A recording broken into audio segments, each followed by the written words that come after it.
lot of people have been asking me like how I did some parts of videos in my editing promo video thing. So I'm going to show you how I did this part.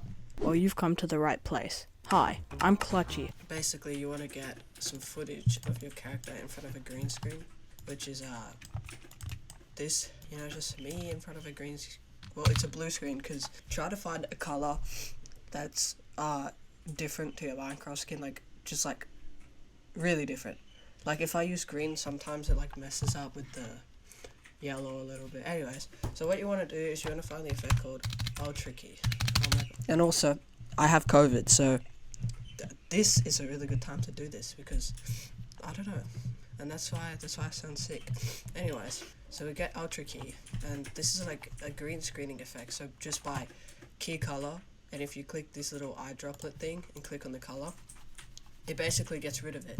But if it doesn't work, you can change around the settings here, and you can make this aggressive, so it just gets, if it goes to default, you can see there's just a little bit of the lines around.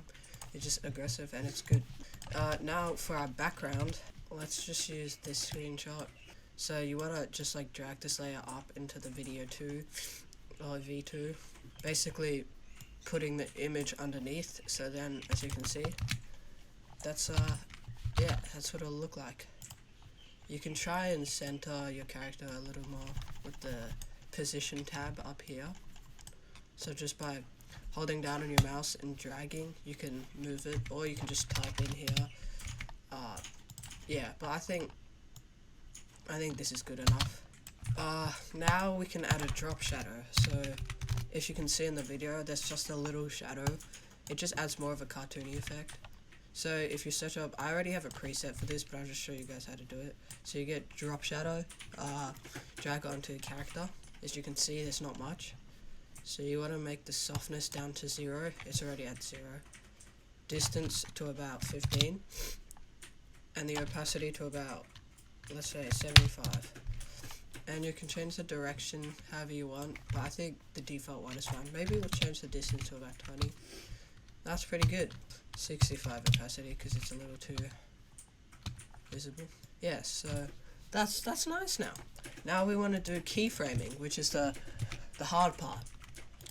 Basically, my character, which is video 2, it comes in. So I want to set a keyframe on the position thing here, just one keyframe, and then move about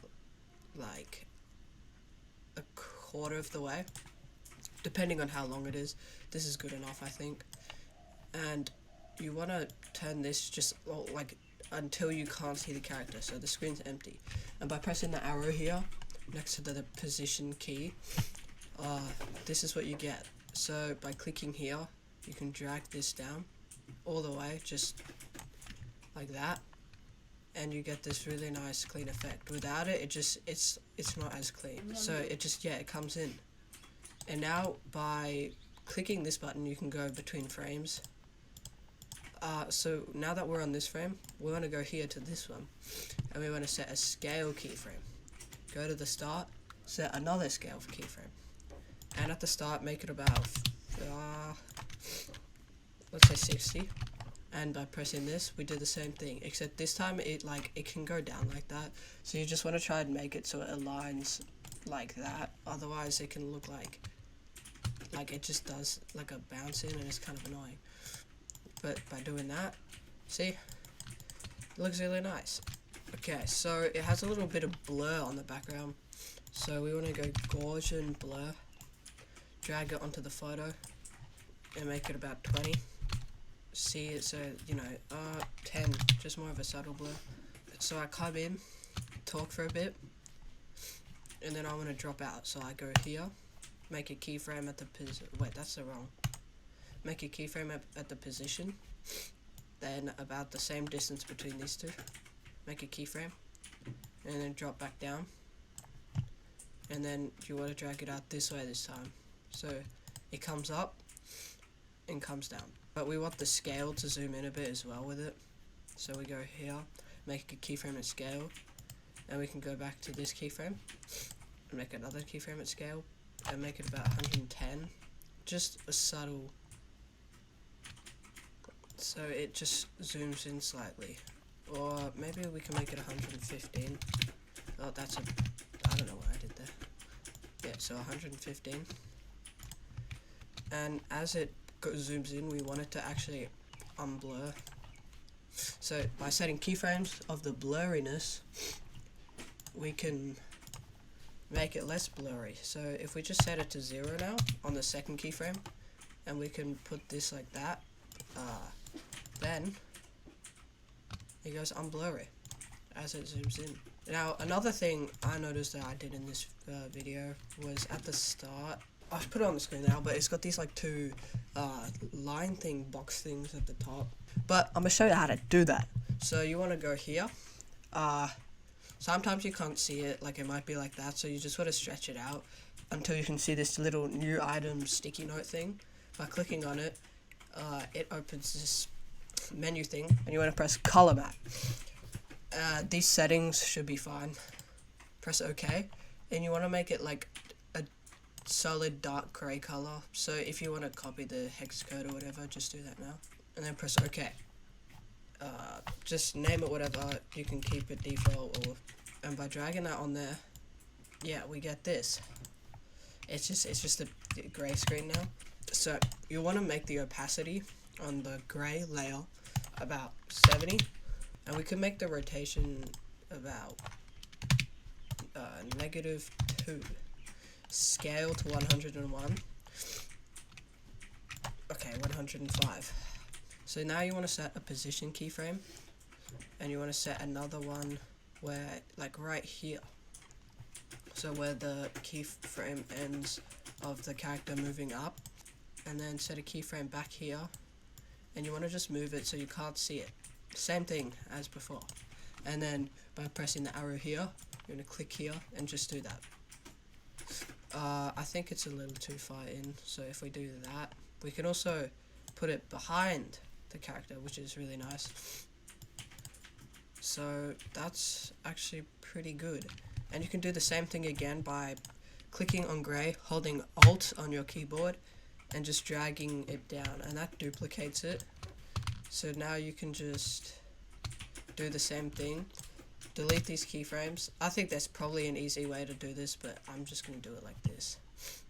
Make it 2, so it's got this like different effect.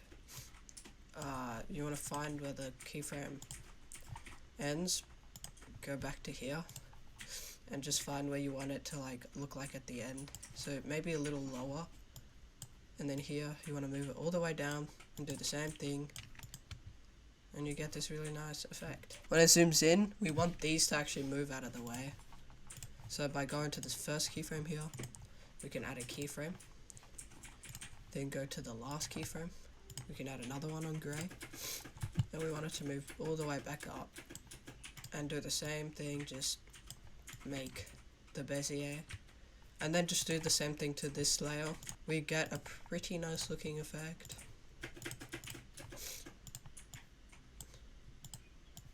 So yeah, it's looking pretty good so far. So on the screen it says like, "Hi, I'm Clutchy" in the tutorial, but I'm just gonna make it say like, "This is a tutorial!" Exclamation mark. So we can center it by pressing this, and these two buttons can center it, or you can hold Control on your keyboard, showing these red lines, and just drag it so it's centered. Double clicking on the text and changing the font on the font tab here. I'm gonna just change it to the Minecraft text because it's a tutorial about Minecraft, yeah. So I have this little like wiggle effect called turbulent display. So if I search up turbulent displays and I want to drag it onto here, it's weird. Okay, so you want the amount to be 5. You want the size to be 100. You want this, or just, yeah. And then if you go offset, and then you can move to the last keyframe. So from here, you just add the 1000, and it does that. You can also make the like amount like a little less if you have to, but 5 I think is good. You right click it and press nest, and then you want to search up posterize time, And this allows you to change the frame rate. So I want it to be about 8. So it has more of like a blocky effect, as you can see, like it's slower. So as it zooms out, we want to extend this. By double clicking on it, you can like extend it and move this frame. So we want to make sure this layer is always on top, otherwise it looks kind of weird. As it zooms in, we want it to zoom in with it. So by making a scale keyframe, and making one more here, and then making it about 115, so it moves with it. 115, and we want to do it like that. So by pressing Shift D on this end, you can get a fade. It doesn't look as great, but you know, you get the idea. It's that's the tutorial. Thank you guys for watching. I might do another tutorial if you guys want help with finding out how to edit anything else, but